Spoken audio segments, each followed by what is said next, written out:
France was now liberated and Belgium and Luxembourg laid ahead. The Allies managed to keep up their momentum and liberated huge chunks of these countries, but then the Germans struck back. This is the story of the liberation of Belgium and Luxembourg during World War II.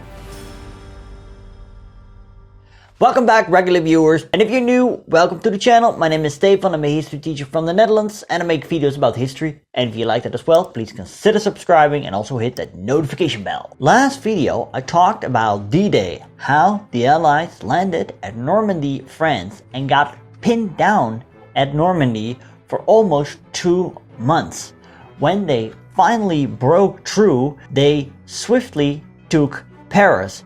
And also because of Operation Dragoon in the south, the country of France was liberated relatively fast. Here's what follows. Because of the rapid Allied advance, many people thought and wished the war to end before Christmas. But that's a thing with war, that whenever you think or say it might be over before Christmas, it probably won't. Initially, the Allies managed to keep their momentum as they marched into Belgium. On September 2nd, 1944, the 1st Allied troops, the 2nd Canadian Division, entered Belgium. And 1 day later, the capital of Brussels was liberated. The Belgian people were pleasantly surprised. They didn't expect their city to be liberated so soon.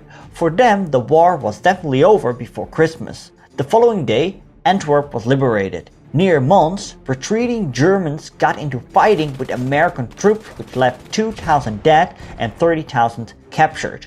Some of these troops had committed atrocities to the local population in response to recent attacks by the Belgian resistance.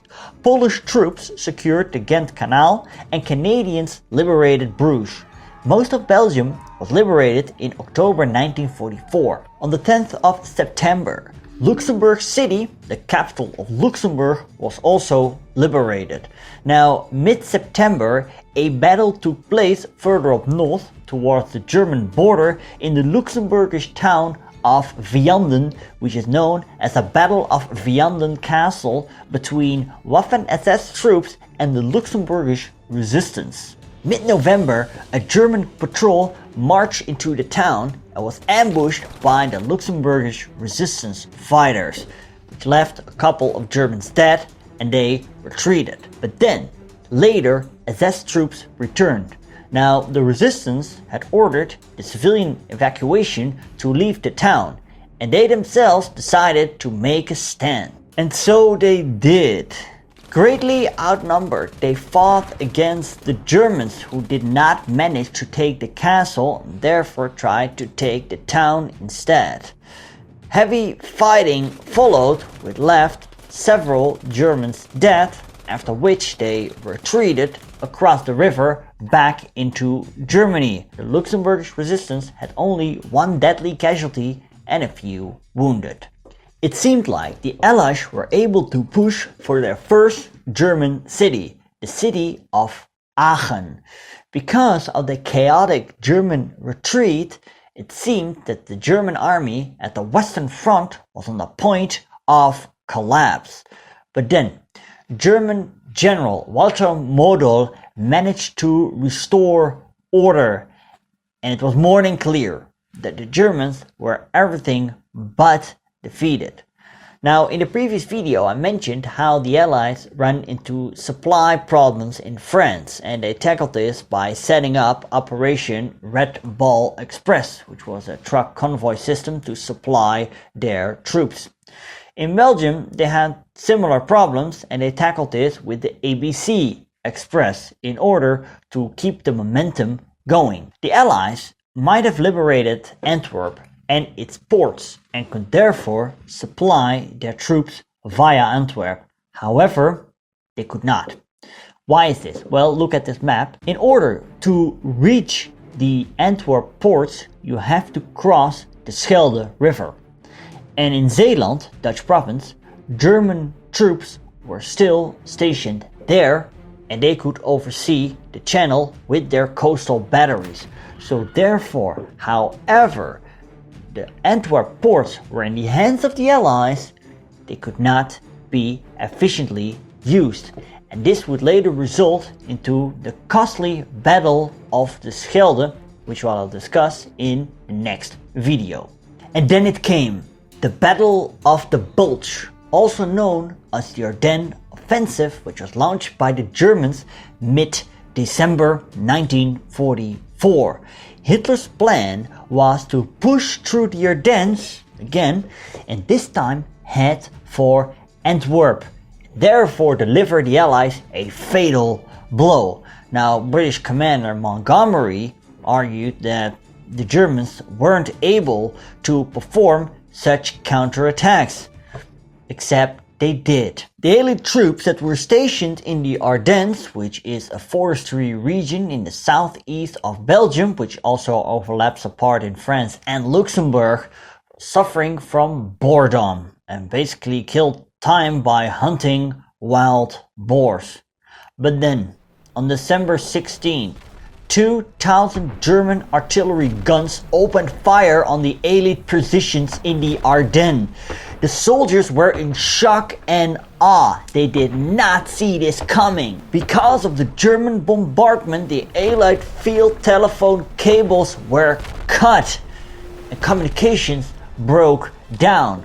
Also, German paratroopers were dropped behind enemy lines, which caused great confusion, and on top of that, Germans dressed in American uniforms, driving American vehicles, tried to push through to reach the Meuse River and secure the bridges. Now, although most of these units were captured in time and weren't able to reach their objective, it caused great panic and confusion among the Allies. When American commander Omar Bradley rushed into his HQ and spotted the red arrows on the map indicating the German attacks, he sat in disbelief. Where the hell had this son of a bitch gotten all his strength? The 6th SS Panzer and 5th and 7th Panzer Division moved forward. The north of Luxembourg came under German control again. American units became surrounded and had to surrender. SS units led by Obersturmbannführer Joachim Peiper massacred 86 of them at Malmedy. Also, civilians that were accused of sheltering Americans were killed.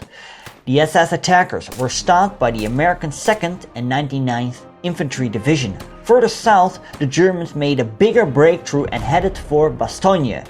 This city became encircled by German troops. The Allied troops stationed there tried to hold out the best they could.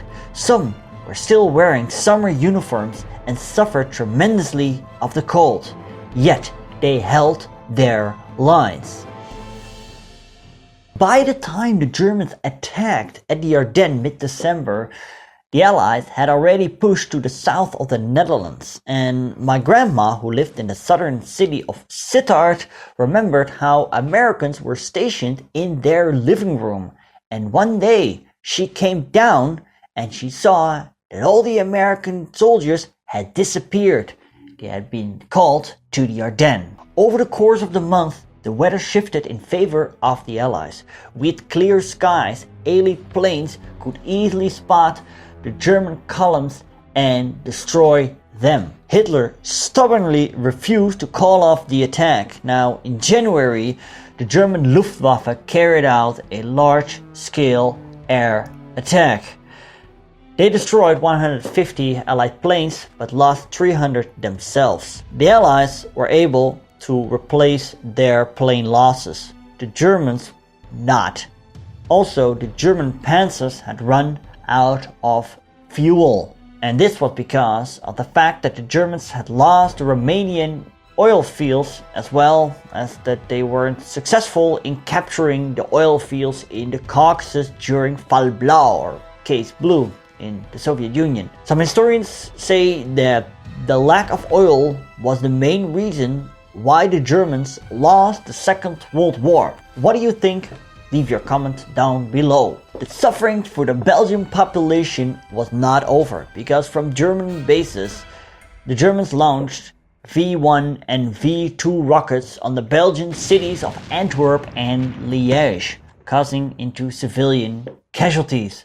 Also, the SS units of Obersturmbannführer Piper killed off many Belgian civilians to vent their fury because they failed to reach their objective of capturing the bridges of the Meuse River. Altogether, around 3,000 Belgian civilians died during this offensive.